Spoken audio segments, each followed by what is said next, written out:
Hello and welcome back to another FPL captaincy video. This week we're taking a look at game week 20. We have 4 more players that we are going to analyse all of the stats and data to make sure we pick the best captaincy for game week 20. Last week we ended up going with Mo Salah and it was another golden return with 32 points as our captaincy. Doesn't really feel as though you can take too much credit for picking him though, because he is, in the form of his life at the minute. We've picked him the last 3 weeks and he has been returning like mad. So we're going to see this week if anyone is going to be able to take him off of the perch for captaincy this week, because he is really feeling like he is a bit of a perma captaincy. So with all the stats, let's take a look at our new 4 players. So a mix of home and away fixtures this week. Last week we had 4 away fixtures. This week we have Salah at home against Manchester United and Erling Haaland at home as well against West Ham. Our other 2 options are Cole Palmer, who is playing against Crystal Palace away from home, and of course Isak, who is on some fantastic form right now as well. He is playing against the weak and injured Spurs defence away from home too.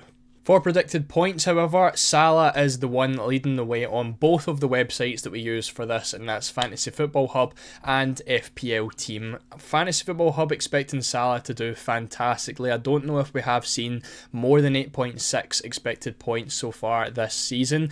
I can only imagine it would have been, Haaland against a Southampton or an Ipswich earlier in the season. He would have had such a high expected points, but Salah with 8.6 this week blows everyone else out of the water. For FPL Team, it is a little bit lower at 7.6, but he is still higher on FPL Team than he is in any of the other websites' expected points. So second is Haaland for Fantasy Football Hub on 7.5, still not touching both websites' expected points for Mo Salah. At the bottom it is Isak again. Unfortunately, I think no matter what kind of form he is going to be in, purely because it is Isak and not one of your premiums, he's never really going to have higher expected points than, the likes of Haaland and Palmer and stuff like that. But 6.4 is still pretty high for him. An away fixture against a weakened Spurs, of course, and on some really good form this season. I definitely think he could still do well, but he is still the lowest for expected points on both websites. To run through some of the seasonal data for expected minutes this week, it is again mostly 90-minute men for the majority. Salah's 89 expected minutes, Isak with 86, Cole Palmer and Haaland with 90, so no rests expected for this weekend's games. Again, other than Arsenal playing Wednesday night, New Year's Day, there is, essentially a full week since everyone has played, so no real reason for any sort of rotation or fixture congestion. For expected goals, Mo Salah is so close to catching up with Erling Haaland after being miles behind him in the first couple of game weeks. He's now up to 14.7 expected goals, just 0.2 behind Haaland's 14.9. Salah is now, of course, the top goal scorer in the league with 17 goals. He's also picked up 13 assists in that time, which is absolutely crazy. Again, like I said, in the absolute form of his life with 38 returns so far. He is top for return chances this week as well. He has a 73% chance of returning against Manchester United, which feels like it is going to be very, very difficult to go against, 3 and 4 chance of, picking up at least a goal or an assist against Manchester United.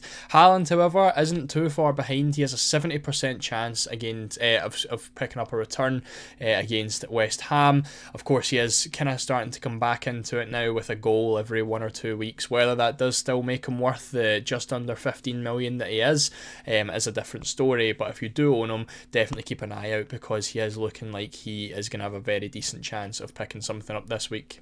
Our odds do tell a different story though when it comes to form. As we have seen for the majority of the season, Haaland always has terrible odds when it comes to scoring. So Haaland is the number 1 this week with a 64% chance of picking up a goal against West Ham. Salah is sitting in second at 56%, so it's not actually as close as you would expect it to be. An 8% difference there of one of them scoring a goal. Haaland has the highest chance of scoring 2 or more as well, up at 28%. 8%. And when it comes to the opponent's clean sheet odds, both West Ham and Manchester United are sitting at an 8% chance of a clean sheet. So evens there when it comes to both Haaland and Salah.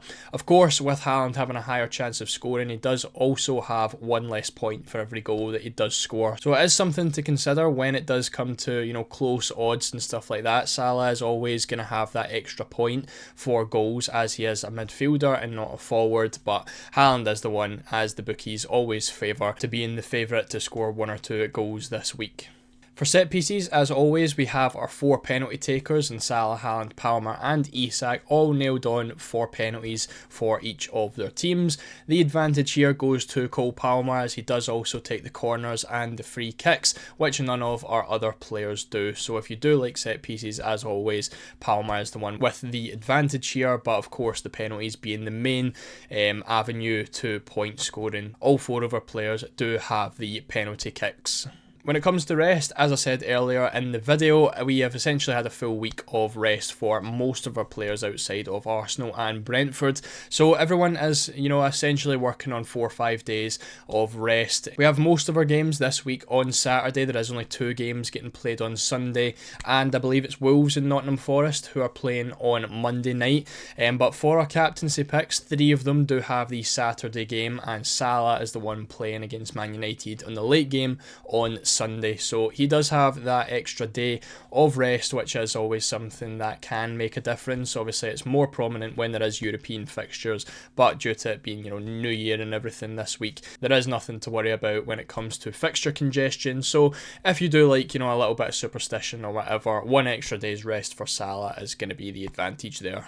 Now when it comes to our opponent's defences, we do have a little bit of something that we definitely need to consider. I think when it comes to captaincy, of course Salah is the one that everyone has their eyes on at the minute, but Erling Haaland of the 4 is the one playing against the weakest defence. He's playing against West Ham, who are the 4th worst defence when it comes to expected goals conceded so far this season, and they have conceded a considerably more amount of goals than everyone else on the list. West Ham have 35 goals conceded so far this season, and as you could see by the chances conceded, they have a lot more chances conceded down the middle than our other teams. 147 down the middle, where Haaland can really make a difference. So if you do have Erling Haaland, whether you have Salah or not, it could be an option on potentially gambling. Again, very, very difficult to go against Salah at the minute, especially with the form that he's in. But if you still own Haaland at this point, I guess you are more than willing to put the captaincy on him. So if you want to look purely at defences and chances conceded, and of course the odds as well, Haaland is looking like a really good option this week. Spurs are actually the 2nd worst defence of our 4. They are down to the 5th worst defence in the league at the minute. Obviously with, a lot of defensive injuries, they have, claimed, went from one of the stronger defences in the league. I believe they were 5th or 6th for best defences quite earlier on in the season. Now they are the 5th worst with 29.7 expected goals conceded, and they have 28 actual goals conceded. Again, 115 chances down the middle does give Isak an opportunity to do quite well there. When it comes to Mo Salah, Man United are sitting about, mid-table, 9th.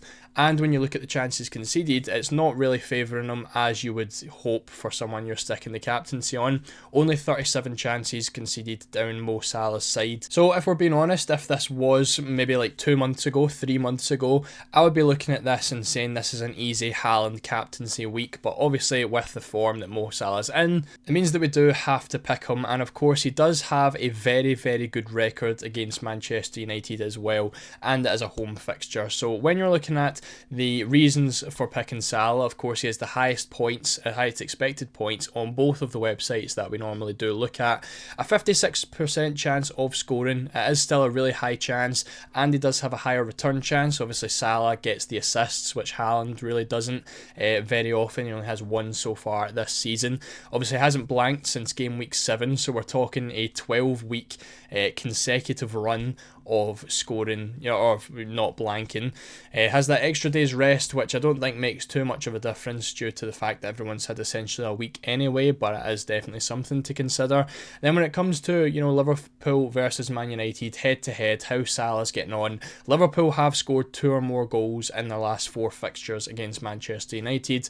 Of course, when Liverpool do score, Salah is very often involved, so if we're, going based on how it has went recently, we are expecting 2 or 3 goals from Liverpool, and I would imagine Salah is going to be involved in at least one of them, especially when you look at his record, which is down the bottom, with 15 goals and 6 assists in 16 total games against Manchester United. So with that record and the current form he's in, I feel like it's going to be very, very difficult to go against Mo Salah this week. However, Haaland does look like he could do well as well, but with the form that Man City are in, it's very hard to even own him, never mind stick the armband on him. So that is what we're doing for game week 20. It is going to be Mo Salah again. If you enjoyed the video, make sure to leave a like and subscribe. We will have our team selection out as well before the deadline, so make sure you turn on notifications for that. Once again, thank you all so much for watching, and I'll see you all in the next one.